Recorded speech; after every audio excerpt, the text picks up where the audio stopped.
Hello friends, कैसे आप सब। उम्मीद है आप सब मस्त होंगे। तो आज हम BSc first year semester first zoology जंतु विज्ञान यूनिट थर्ड चल रही थी हमारी। उसमें हम पहला लेक्चर आपको न्यूक्लियस के ऊपर दिए थे। न्यूक्लियस के बारे में हमने समझा था। सेकंड लेक्चर है यूनिट थर्ड का क्रोमोसोम के बारे में। इसमें हमको पढ़ना है किस चीज़ के बारे में? क्रोमोसोम, मतलब जिसको हिंदी में हम गुणसूत्र बोलते हैं। क्रोमोसोम या गुणसूत्र। तो एक इम्पोर्टेंट बात पहले ही आपको बता दूं कि यहाँ से एक लॉन्ग क्वेश्चन पूछा जाता है। ठीक, लॉन्ग क्वेश्चन आपका 10 नंबर तक क्वेश्चन यहाँ से पूछा जाता है। लॉन्ग बनता है और जिस यूनिवर्सिटी में एमसीक्यू टाइप में होता है तो यहाँ से क्वेश्चन लगभग 2 क्वेश्चन या 3 क्वेश्चन बनते ही हैं, क्योंकि इसमें हम क्या क्या डिस्कस करने वाले हैं वो आपको थोड़ा सा बता देते हैं, जिससे कि यहाँ देखिए गुणसूत्र के बारे में इंट्रोडक्शन, इसकी हिस्ट्री, स्ट्रक्चर के बारे में डिस्कशन करेंगे। केमिकल कंपोजिशन किस चीज़ से मिलकर बना हुआ है। Types of chromosomes on the basis of position of centromere. यहाँ से क्वेश्चन एमसीक्यू खूब पूछे जाते हैं, क्योंकि इसमें मेटासेंट्रिक और सब मेटासेंट्रिक, टीलोसेंट्रिक, फिबोसेंट्रिक अलग अलग टाइप के क्रोमोसोम होते हैं on the basis of position of centromere. तो इसके अकॉर्डिंग जितने भी टाइप होते हैं उनके बारे में हम पढ़ेंगे, अच्छे से समझाएंगे आपको सभी चीज़ें। नोट्स भी प्रॉपर मिलेगा हिंदी और इंग्लिश दोनों लैंग्वेज में। क्रोमोसोम के कार्य क्या होते हैं, फंक्शंस। तो BSc first year zoology unit third चल रही है। ठीक है, ये जेनेटिक्स का पार्ट है जिसमें हम क्रोमोसोम के बारे में पढ़ने जा रहे हैं। ये यूनिट थर्ड का लेक्चर 2 है, क्लास 2। इससे पहले जो क्लास हुई है, अगर आप उसको नहीं देखे हो तो आप लोग जाके उसको देख सकते हो। ठीक है, आपको प्लेलिस्ट में मिल जाएगा लेक्चर। तो क्रोमोसोम की बात करने से पहले हम थोड़ा सा जेनेटिक्स की बात करते हैं। जेनेटिक्स मतलब अनुवांशिकी। अनुवांशिकी, ठीक है। जेनेटिक्स में हम क्या क्या पढ़ते हैं? जेनेटिक्स में हम उन सभी चीज़ों को पढ़ते हैं जो एक पीढ़ी से दूसरी पीढ़ी में सूचनाओं के आदान प्रदान के लिए रिस्पॉन्सिबल होते हैं। अब आपने वर्ड सुना है जीन। जीन जीन ही हेरिडिटी की यूनिट होती है। अब इसके थ्रू सूचनाएं एक पीढ़ी से दूसरे पीढ़ी में जाती है। तो जीन प्रेजेंट कहाँ होते हैं? जीन होते हैं डीएनए पर। डीएनए का ही पार्ट है। और डीएनए हिस्टोन के साथ, DNA plus histone, histone protein मिलकर क्या बनाते हैं? क्रोमेटिन। क्या बनाते हैं? क्रोमेटिन। और ये क्रोमेटिन जो होते हैं, क्रोमेटिन कंडेंस होकर क्रोमोसोम बनाते हैं। क्या बनाते हैं? क्रोमोसोम। बात समझ में आई? मतलब जीन जो होते हैं इनमें इंफॉर्मेशन होती है, एक पीढ़ी से दूसरी पीढ़ी में जो सूचनाएं होती हैं उनको ले जाने का काम करते हैं जीन। जीन डीएनए का ही पार्ट होते हैं। डीएनए हिस्टोन के ऊपर लिपट कर बनाते हैं क्रोमेटिन फाइबर। ये जो क्रोमेटिन होते हैं यही कंडेंस होकर, संघनित होकर क्रोमोसोम का निर्माण करते हैं। तो जेनेटिक्स में हम इन सभी चीज़ों को पढ़ते हैं। तो हम इसको उल्टा पढ़ेंगे, क्रोमोसोम से लेकर पहले क्रोमोसोम पढ़ेंगे, फिर जब क्रोमेटिन पढ़ेंगे तब वहाँ पे हमारा पार्ट आएगा डीएनए सुपर कॉइलिंग, मतलब किस तरीके से डीएनए क्रोमेटिन का निर्माण करता है। तो ये अगले लेक्चर में पढ़ेंगे। आज हमको डिटेल में पढ़ना है क्रोमोसोम के बारे में। इसके बाद में हम क्रोमेटिन, हिस्टोन और डीएनए इसके बारे में पढ़ेंगे अगले लेक्चर में, जिसमें हम बताएंगे कि हिस्टोन प्रोटीन जो होता है, हिस्टोन ऑक्टेट, कितने प्रकार की हिस्टोन प्रोटीन्स होती हैं, उस पर किस तरीके से डीएनए बाइंड करता है, लिपटा हुआ होता है और क्रोमेटिन बनाता है। फिर इससे आगे आपका जो यूनिट आएगा सेल डिवीजन पढ़ने के बाद में, जब जेनेटिक्स स्टार्ट होगा तो वहाँ हम जीन जो होता है, जीन के बारे में डिटेल में पढ़ेंगे। तो इस तरीके से आपका कुछ सिस्टम आगे चलने वाला है। Genetics, अनुवांशिकी। Genetics is derived from Greek word genen, which means to generate, मतलब to generate इसका मतलब होता है। Genetics is a branch of science dealing with the study of heredity। ये डिफिनेशन है जेनेटिक्स की। ये साइंस की एक ब्रांच होती है जिसमें हम किसकी स्टडी करते हैं? हेरिडिटी और इनहेरिटेंस एंड वेरिएशंस, मतलब जो हमारा वंशागति है, विभिन्नताएं हैं, उसके बारे में बात करते हैं, वेरिएशंस की बात की जाती है। ठीक, it provides a basis for understanding the fundamental makeup of an organism, thus leading to a better understanding of a disease process। ठीक, तो ये जेनेटिक्स की परिभाषा है। सीधे हमको क्रोमोसोम के बारे में आज पढ़ना है। आज का मेन टॉपिक जो है वो क्या है, क्रोमोसोम।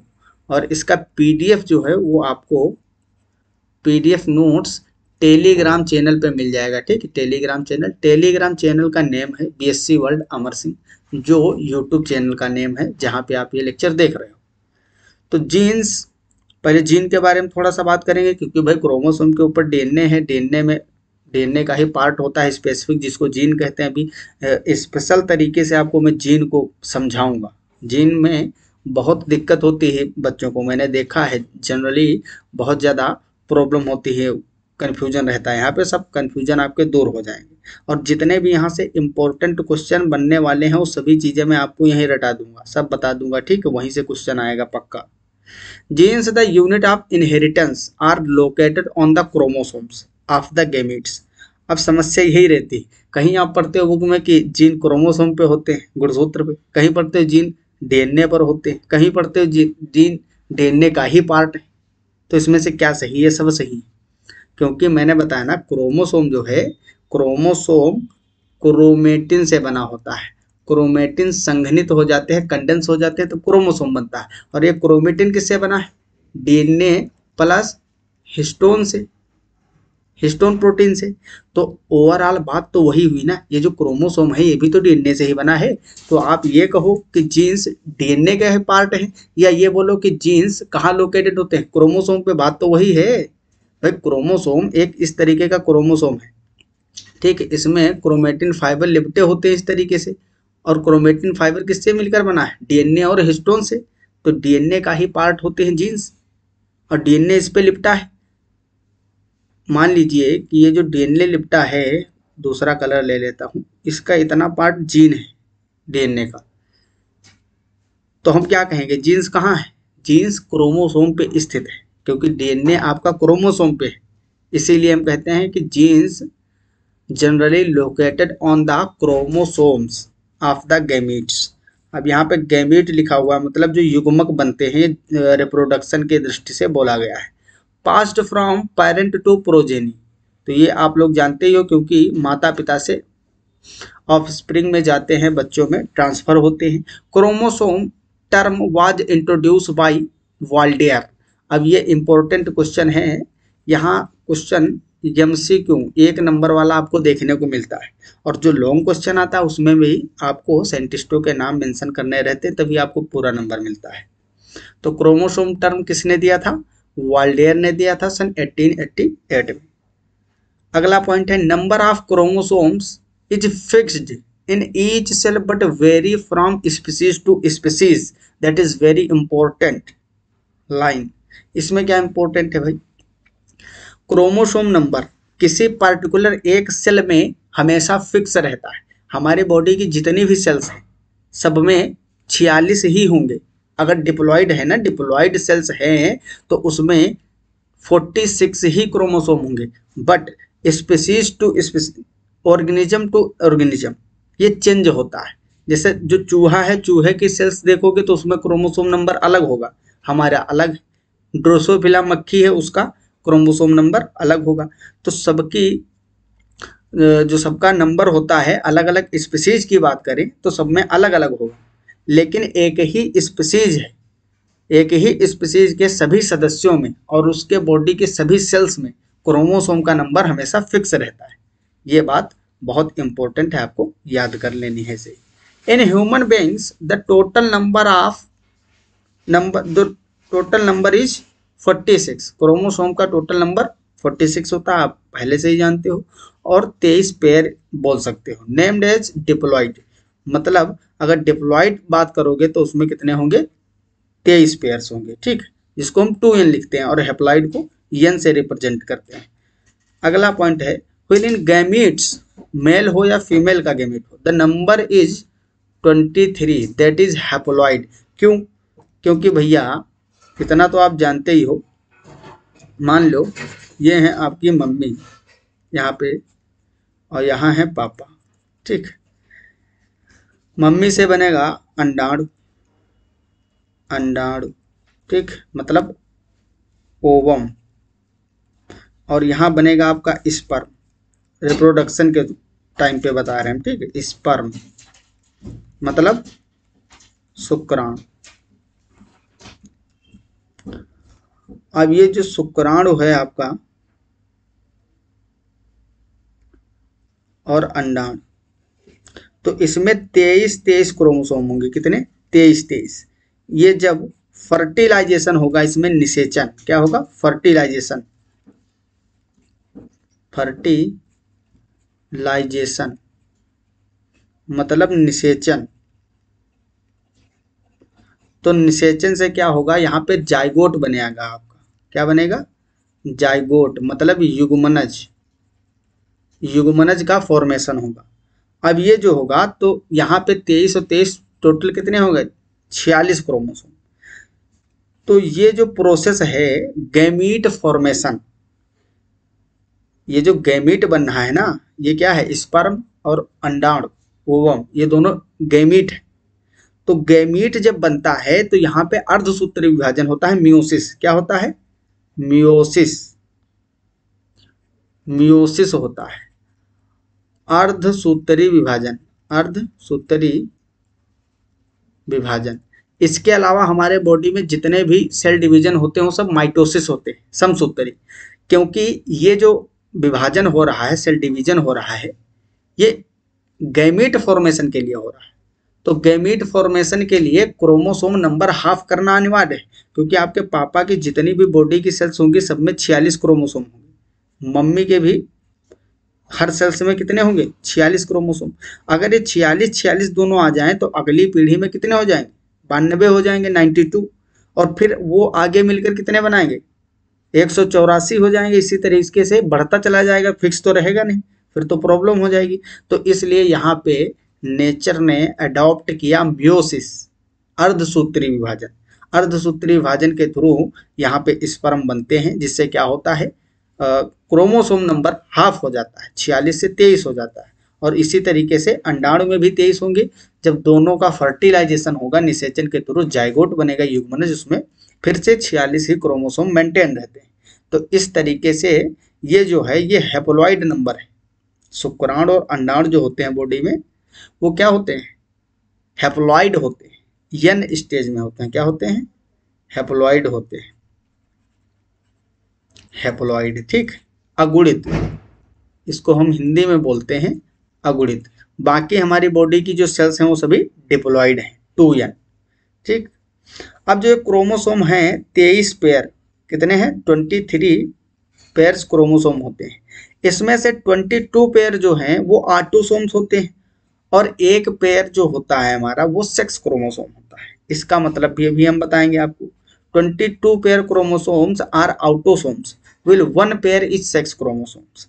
लेंथ जो होती है क्रोमोसोम की वो 4 से 6 माइक्रोमीटर होती है, माइक्रोन होती है, ठीक। तो जितनी लाइनें मैं यहाँ पे आपको लिखाया हूँ नोट्स में, ये सभी इंपॉर्टेंट है, क्योंकि इससे बाहर आपका क्वेश्चन कहीं जाता नहीं है और कहीं से आपको पढ़ने की कोई ज़रूरत नहीं। जितना मैं मटेरियल आपको दे रहा हूँ, समझा रहा हूँ, बस इतना ही आपको कर लेना है, क्योंकि एक एक चीज़ मैंने इसमें कलेक्ट की हुई है, कुछ भी छूटा नहीं है, ठीक। तो थोड़ा सा हम बताते हैं आपको ऑटोसोम और क्रोमोसोम के बारे में, वो सेक्स क्रोमोसोम।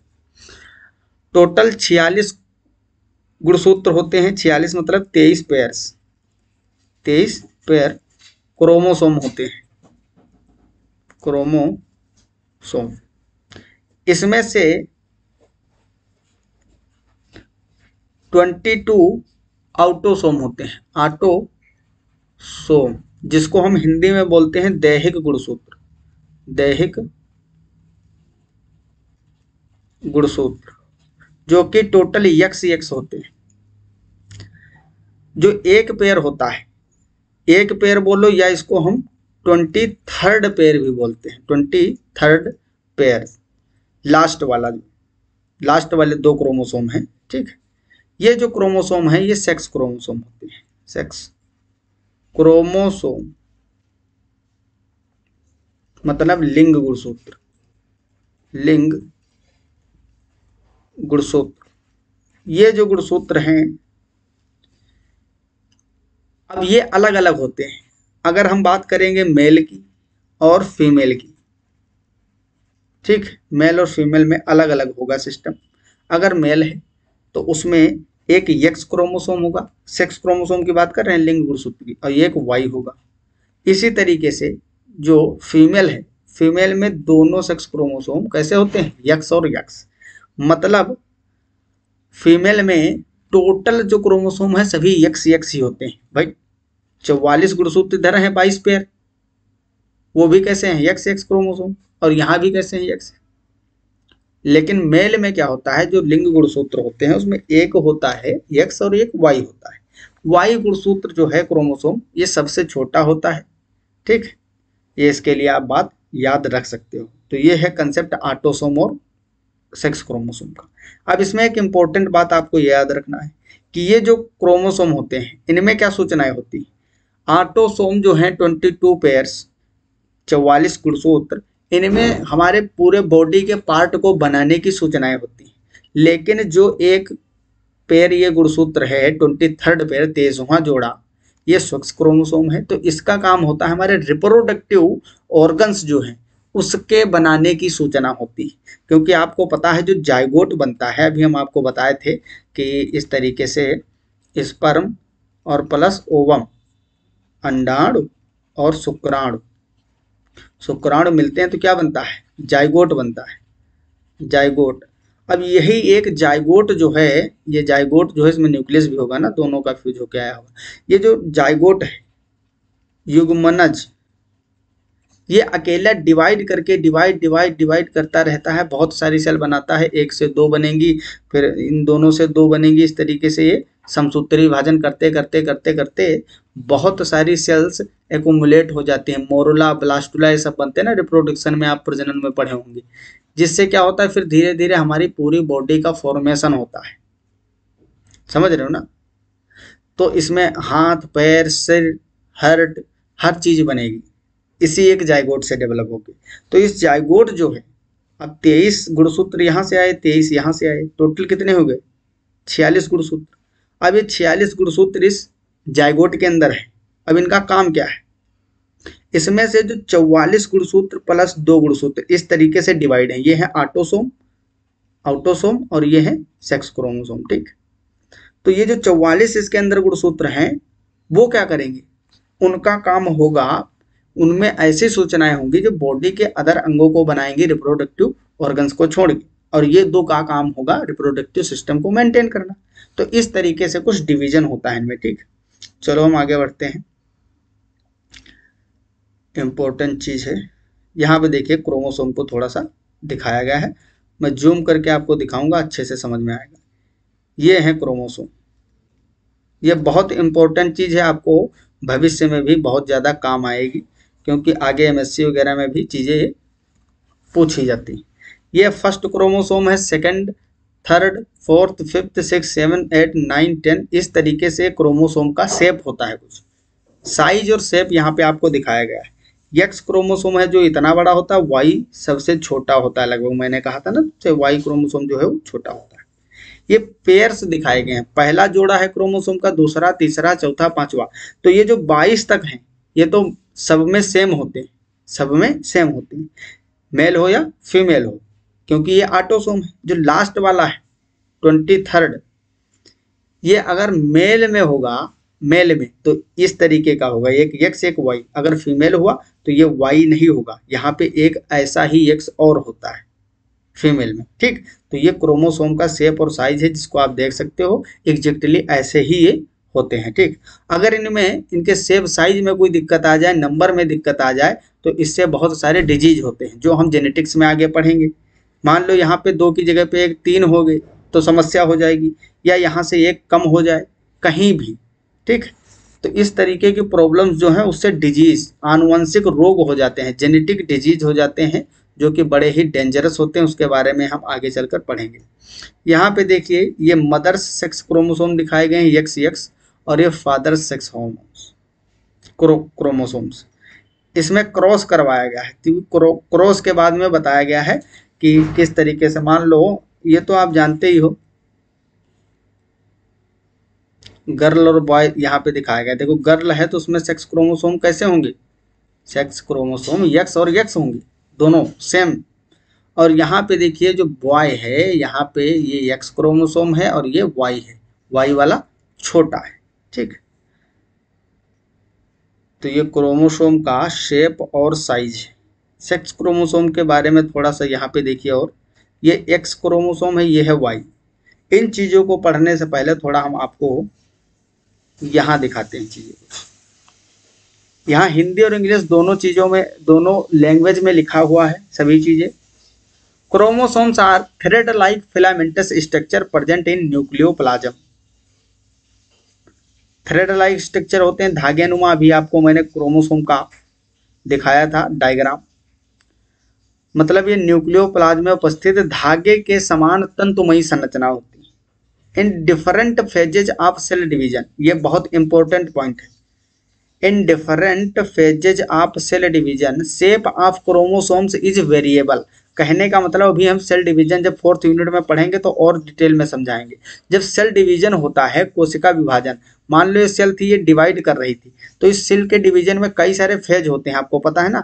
इस तरीके से हम फेज को डिवाइड करते हैं। एक होता है M phase, G1 phase, S phase और G2 फेज। तो क्रोमोसोम का जो शेप है, आकार है, शेप साइज, ये अलग इस सेल डिवीजन की जो पूरी अवस्था होती है, इस सेल साइकिल के दौरान बदलता रहता है। जीवन में क्या होगा, जीवन में कुछ दूसरे तरीके का होगा, यम में दूसरे तरीके का होगा, ठीक। जीवन और यस और G2 में तो लगभग ज़्यादा नहीं डिफरेंस आता है, लेकिन जो यम फेज है आपका, यम फेज, इसमें बहुत ज़्यादा वेरिएशन देखने को मिलता है। यम में आपका प्रोफेज होता है, ठीक है, मेटाफेज होता है, प्रोफेज, मेटाफेज, और इसके अलावा इसमें टीलोफेज होता है, ठीक है। तो ये जो होता है डाइकाइनेसिस वगैरह, तो इनमें अलग अलग आपको शेप देखने को मिलेगा, क्योंकि प्रोफेज में जो क्रोमोसोम होते हैं काफ़ी कंडेंस होने लगते हैं। इसके बाद में धीरे धीरे कंडेंस ही होते रहते हैं। स्टार्टिंग में क्रोमोसोम ऐसे ही बिखरे पड़े होते हैं जब सेल डिवाइड करने चलती है। तो यही बात यहाँ पे लिखी गई, जो कि बहुत इंपॉर्टेंट है, क्योंकि ये अगले वाले चैप्टर से भी लिंक करते हैं और यहाँ से क्वेश्चन भी आपसे खूब ज़्यादा पूछे जाते हैं। तो सभी चीज़ें आपको साथ साथ याद करते रहना है। In different phases of cell division shape of chromosomes is variable. In interphase stage, interphase stage कहने का मतलब समझ रहे हो ना, ये थी M, G1, S और G2, ये जो इतना पार्ट है ना, इतना, ये है इंटरफेज। क्या है, इंटरफेज, इंटरफेज। और ये है आपका, ये जो है इतना M वाला, ये है M फेज इसको बोलते हैं। इंटरफेज में G1, G2 और S ये तीनों आते हैं। यहाँ पे G0 प्रावस्था भी होती है एक स्टेज, लेकिन उसके बारे में हम डिटेल में पढ़ेंगे सेल डिवीजन वाले चैप्टर में, ठीक। दीज आर थिन, मतलब इंटरफेज में ये बहुत ही पतले होंगे। ये इंटरफेज G1, S और G2 में मैंने कहा था ना, जो M फेज की पहली प्रावस्था है, उप प्रावस्था, प्रोफेज, वहां से कंडेंस होना स्टार्ट होते हैं, ठीक। और आगे मेटाफेज वगैरह में कंडेंस होते ही चले जाते हैं, फिर क्रोमोसोम बना लेते हैं। तो इंटरफेज जो है G1, S और G2, इस स्टेज, इस प्रावस्था के दौरान ये कैसे होते हैं, थिन होते हैं। इन प्रोफेज दीज आर थिक और short.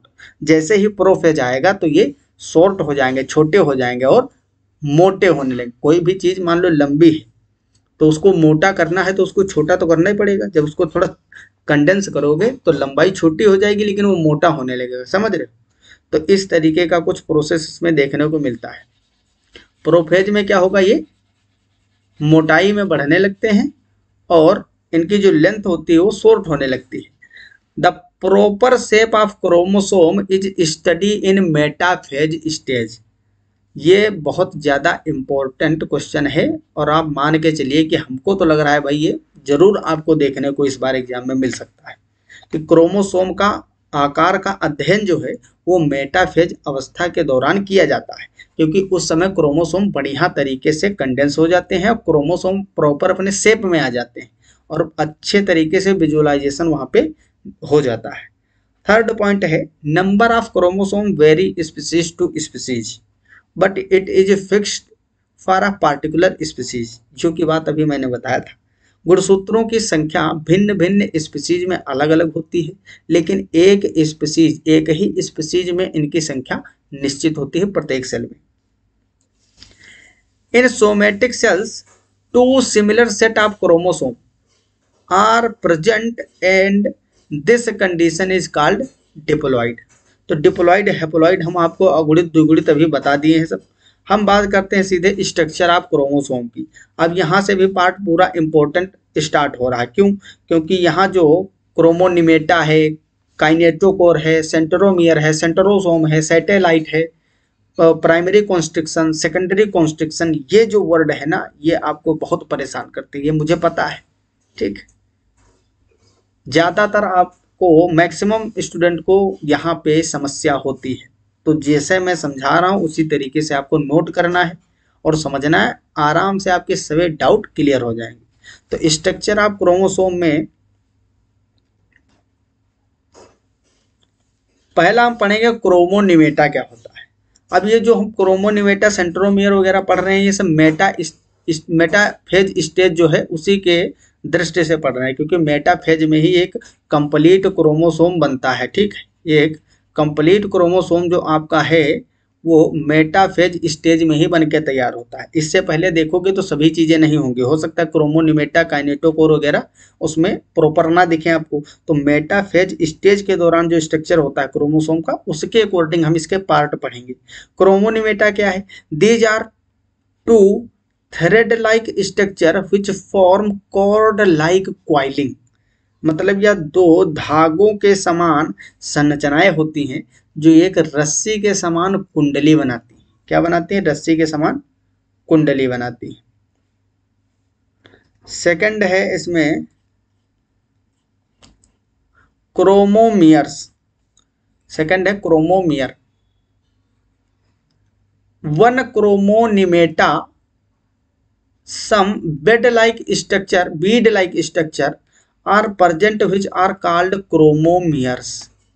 Chromomeres consist of genes, so these are the genetic part of the chromosome. मतलब क्रोमोनिमेटा पर कुछ मोती के समान रचना उपस्थित होती है जिसको क्रोमोमियर बोलते हैं। क्रोमोमियर में जीन होते हैं, इसलिए ये क्रोमोसोम के आनुवंशिक भाग हैं। कहने का मतलब यहाँ पे समझिए, इसके ऊपर क्रोमेटिन फाइबर इस तरीके से लिपटे होते हैं ना, तो ये जो क्वाइलिंग बनाता है इसको बोलते हैं क्रोमोनिमेटा। इस पे इस तरीके से न्यूक्लियोसोम होते हैं। क्या होते हैं? न्यूक्लियोसोम। अब ये न्यूक्लियोसोम वर्ड क्या है?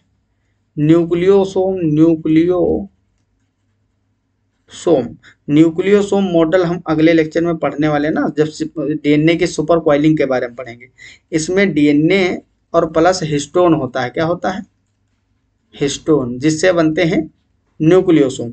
ये जो न्यूक्लियोसोम होते हैं ये बीड्स तरीके, मतलब धागे के ऊपर मान लो मोतियों की माला बनी हुई है, इस तरीके से चिपके होते हैं। ठीक है, तो यही इसमें बताया जा रहा है। यहाँ समझिए, क्रोमोमियर में जीन होते हैं, इसलिए ये क्रोमोसोम के आनुवंशिक भाग हैं। अगला इसमें क्या होता है पार्ट क्रोमोसोम में? Centromere. In metaphase chromosome there is a narrow constriction which divide chromosome in two arms. यहाँ पे देखिए, ये जो है ना पॉइंट, ये वाला पॉइंट, ये जहाँ से ये क्रोमोसोम दो पार्ट में डिवाइड है, ऊपर वाला और नीचे वाला, ये प्राइमरी कॉन्स्ट्रिक्शन होता है। ठीक है, जिसको क्या बोलते हैं? उसी को हम बोलते हैं centromere. In metaphase chromosome there is a narrow constriction which divide chromosome in two arms, मतलब इसकी दो आर्म बन गई, ये फर्स्ट आर्म और ये सेकेंड आर्म। इसको पी और क्यू आर्म भी बोलते हैं, आगे बताएंगे आपको। It is called primary constriction और सेंट्रोमियर। इसको या तो प्राइमरी कॉन्स्ट्रिक्शन बोलो इस वाले पार्ट को आप, जहां से दो आर्म में डिवाइड हो रहा है, या फिर इसको प्राइमरी संकुचन बोल सकते हो, प्राथमिक संकीर्णन, या फिर सेंट्रोमियर। तो सेंट्रोमियर हिंदी में समझते हैं, मेटाफेज या मध्यावस्था, मेटाफेज को मध्यावस्था भी बोलते हैं। मेटाफेज में क्रोमोसोम में एक खांच होता है जो क्रोमोसोम के दो भुजाओं में बांटता है। इसे प्राथमिक संकीर्णन या सेंट्रोमियर कहा जाता है।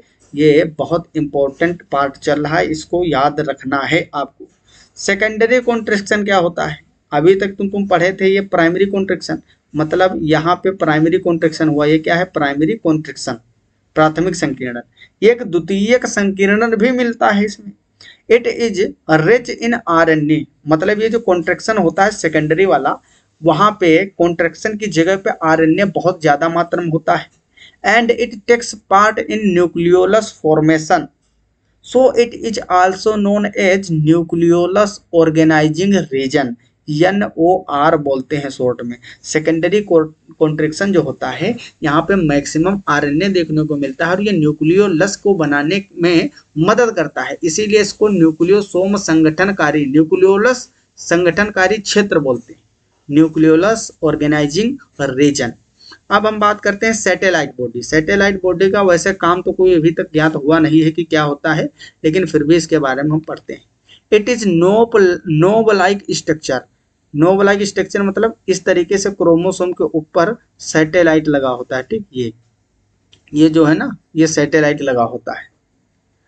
It is knob like structure which is present at one end of chromosome, मतलब क्रोमोसोम के एक एंड पे प्रेजेंट होता है।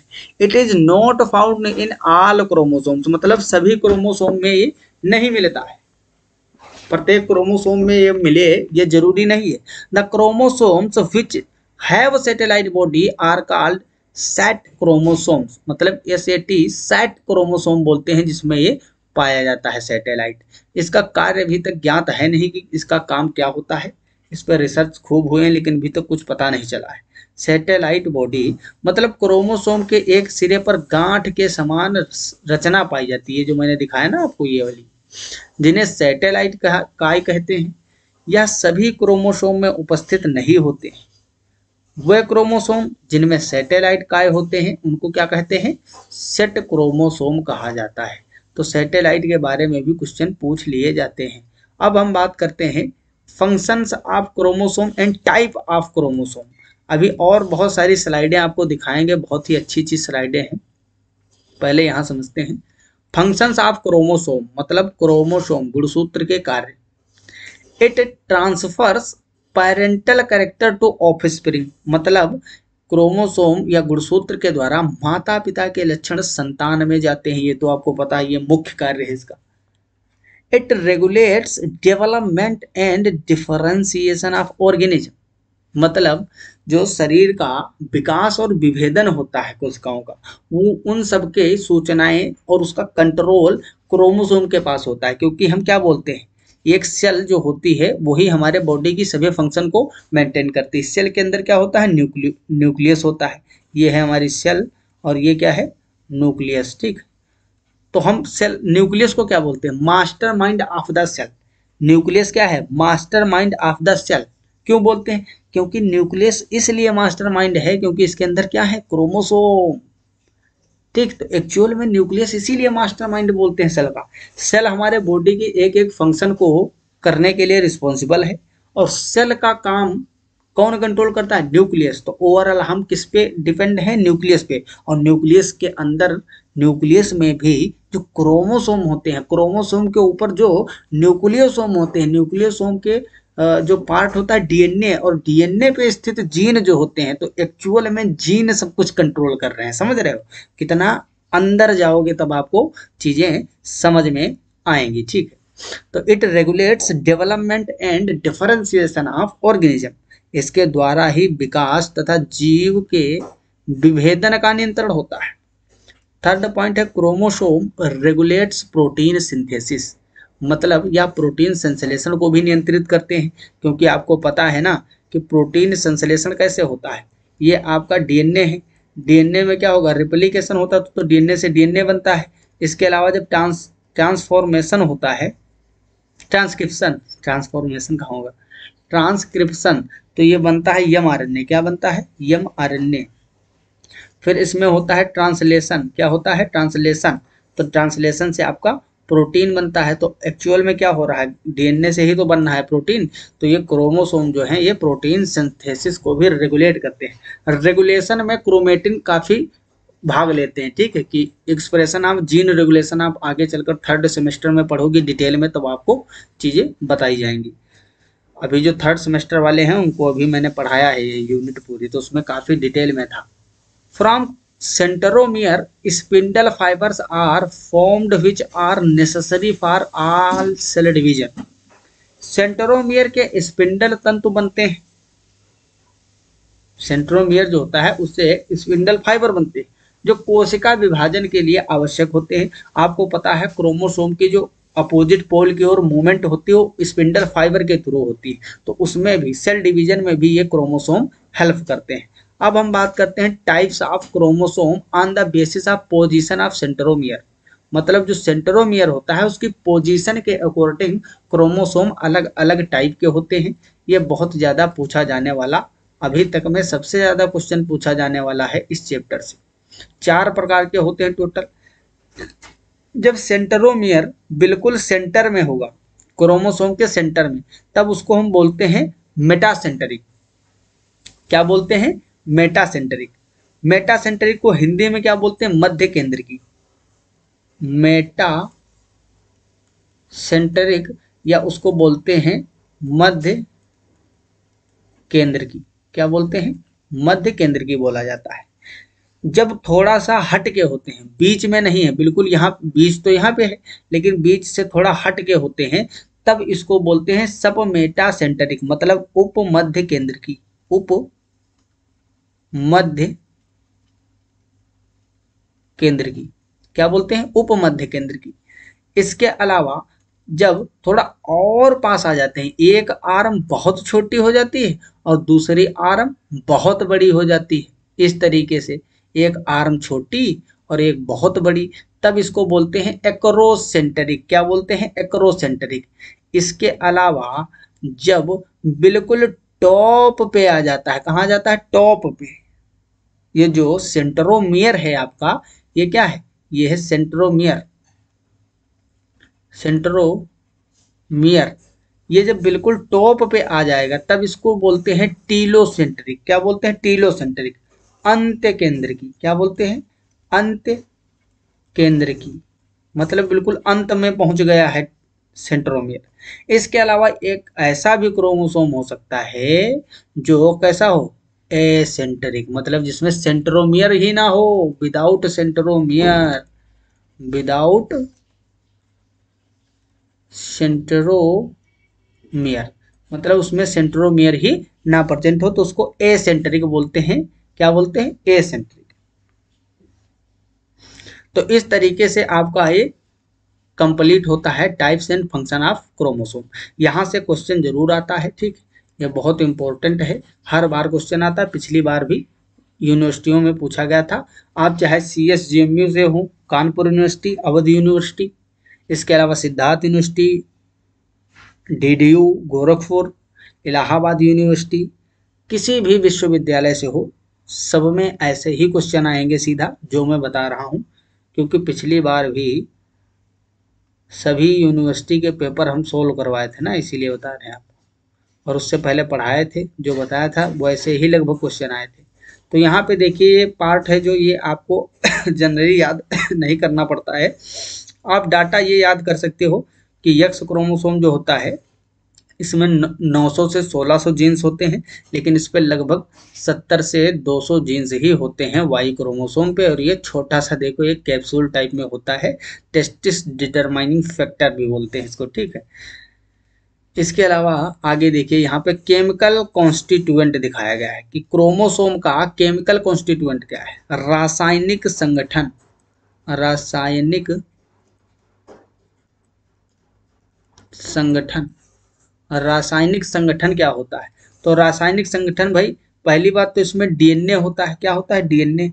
आरएनए होता है, हिस्टोन प्रोटीन्स होती जो कि बेसिक इन नेचर होती। बेसिक नेचर की क्यों भाई? ये है प्रोटीन, प्रोटीन अमीनो एसिड से मिलकर बना होता है, तो इसमें जो अमीनो एसिड होते हैं उसमें लाइसिन, लाइसिन और आर्जिनिन, आर्जिनिन की मात्रा बहुत ज्यादा होती है, हिस्टोन प्रोटीन में लाइसिन और आर्जिनिन की मात्रा बहुत ज़्यादा होती है, इसलिए ये क्षारीय नेचर के होते हैं, बेसिक नेचर के, क्योंकि लाइसिन और आर्जिनिन बेसिक अमीनो एसिड हैं, आप पढ़े ही होंगे अमीनो एसिड का क्लासिफिकेशन है, एसिडिक और ये सब। नॉन हिस्टोन प्रोटीन भी कुछ इसमें पार्टिसिपेट करती हैं डीएनए सुपर कॉइलिंग में। कौन सी? नॉन हिस्टोन प्रोटीन, जो कि एसिडिक नेचर की होती है। कैसी होती है? एसिडिक नेचर, मतलब अम्लीय प्रकृति की होती है, अम्लीय प्रकृति की होती हैं, क्योंकि ये जो प्रोटीन है नॉन हिस्टोन प्रोटीन, इसमें एसिडिक अमीनो एसिड का ज़्यादा होता है नंबर। ठीक है, यहाँ पे देखिए आपको डीएनए की सुपर कॉइलिंग दिखाई गई है। डिटेल में हम अगले लेक्चर में पढ़ेंगे, लेकिन थोड़ा सा देख लीजिए, अब यहाँ तक पहुँच गए हैं तो। ये आपका डीएनए का डबल हेलिक्स है। इसमें ये क्या है? आपके नाइट्रोजनस बेस। क्या है? नाइट्रोजनस बेस है। ये है नाइट्रोजनस बेस, नाइट्रोजनस बेस मतलब नाइट्रोजन क्षार। नाइट्रोजन क्षार कौन कौन से होते हैं? प्यूरिन और पिरिमिडिन। कौन कौन से? प्यूरिन होंगे, प्यूरिन में एडेनिन और गुआनिन। इसी तरीके से पायरिमिडीन होते हैं, पायरिमिडीन, पिरिमिडीन जो होते हैं तीन टाइप के होते हैं, थायमिन, यूरेसिल और साइटोसिन। तो ये आपके नाइट्रोजनस बेस हैं। यहाँ पे मान लीजिए A G T T C A T C G, आप जानते हो ना, एडेनिन हमेशा जुड़ता है थायमिन से, गुआनिन जुड़ता है साइटोसिन से। इनके बीच में दो बॉन्ड होते हैं, हाइड्रोजन बॉन्ड, और यहाँ पे तीन होते हैं। अगर आरएनए की बात करोगे तो आरएनए में एडेनिन किससे जुड़ता है? एडेनिन जुड़ता है यूरेसिल से। तो ये चीज़ें आप बेसिक चीज़ें पहले से जानते ही हो, 12th वगैरह में पढ़ के आए ही होगे, इतना तो नॉलेज है आपको, मुझे पता है। ठीक है, तो ये डीएनए जो है, ये डीएनए देखो, ये है क्या? ये हिस्टोन प्रोटीन है। ये है हिस्टोन प्रोटीन। क्या है? Histone protein. इस हिस्टोन प्रोटीन के ऊपर देखो कॉइल की हुई है। अब हिस्टोन के ऊपर लिपटी हुई है ये डीएनए, आपको दिख रहा है ना, यही डीएनए जो है थोड़ा कंडेंस फॉर्म में यहाँ पतली एक डोरी की तरह दिख रहा है, और ये इसके ऊपर बंधता है। दो, दो चार, दो छः और दो उधर होंगे इसके साइड में, अपोजिट साइड में, 8 होते हैं टोटली। देखो ना, 8 का आपको दिख रहा है क्यूब। इस तरीके से ये न्यूक्लियोसोम बनाते हैं, कई सारे हिस्टोन और उसके ऊपर लिपटा हुआ डीएनए। ये जो पार्ट है पूरा, इसको हम बोलते हैं न्यूक्लियोसोम। क्या बोलते हैं? न्यूक्लियोसोम। ये एक बंडल को, अब इस तरीके से कई सारे बंडल भी आपस में इस तरीके से कॉइल होते हैं। ये एक बंडल, दो बंडल, तीन बंडल, चार बंडल, ये सब आपस में इस तरीके से कॉइल होते हैं, जिसको हम बोलते हैं सोलेनॉइड। क्या बोलते हैं? सोलेनॉइड बोलते हैं, सोलेनॉइड बोलते हैं। वो सोलेनॉइड जो होते हैं और ज्यादा सुपर कॉइल होकर इस तरीके से कुछ संरचना बनाते हैं रस्सी की तरीके की, और जो आगे चलकर क्रोमोसोम का फॉर्मेशन करता है। तो कितनी कंडेंस है, बहुत ज्यादा कंडेंस फॉर्म में होता है। यहाँ पे सेल डिवीजन के बारे में थोड़ा सा दिखाया गया है आपको, देखिए। ये डीएनए और आरएनए है, ये नॉन क्रोमेटिन न्यूक्लियर कॉन्स्टिट्यूएंट। मात्रा बताई गई क्रोमेटिन कितनी किसकी होती है। हिस्टोन प्रोटीन पॉजिटिवली चार्ज, मतलब ये बेसिक होती है पॉजिटिवली चार्ज, और निगेटिवली चार्ज कौन सी होती है? Non histone proteins. देखो, हिस्टोन प्रोटीन पॉजिटिवली चार्ज है, बेसिक नेचर की है। डीएनए जो हमारा होता है वो एसिडिक नेचर का होता है। डीएनए जो इसके ऊपर लिपटा हुआ होता है वो कैसा होता है? डीएनए जो लिपटा हुआ है वो कैसा होता है? थोड़ा अच्छा बनाता हूँ डायग्राम। यहाँ पे ये मान लीजिए एक क्या है? हिस्टोन प्रोटीन, और इसके ऊपर आपका डीएनए इस तरीके से कॉइल किया हुआ है। तो डीएनए होता है, डीएनए जो है वो निगेटिव चार्ज होता है, निगेटिवली चार्ज्ड होता है। और आपका जो हिस्टोन है, हिस्टोन, ये पॉजिटिवली चार्ज्ड होता है, इसलिए अट्रैक्शन के कारण ये इसके ऊपर चिपक जाता है। हिस्टोन जो है ये बेसिक नेचर का होता है। कैसा होता है? बेसिक नेचर का। बेसिक नेचर मतलब क्षारीय प्रकृति। डीएनए आपका एसिडिक नेचर का होता है। कैसा? एसिडिक नेचर का होता है, ठीक, अम्लीय प्रकृति का। तो ये कुछ इंपॉर्टेंट चीजें थी जो आपको अच्छे से समझ में आ गई होंगी। आज हमने क्या क्या कंप्लीट किया?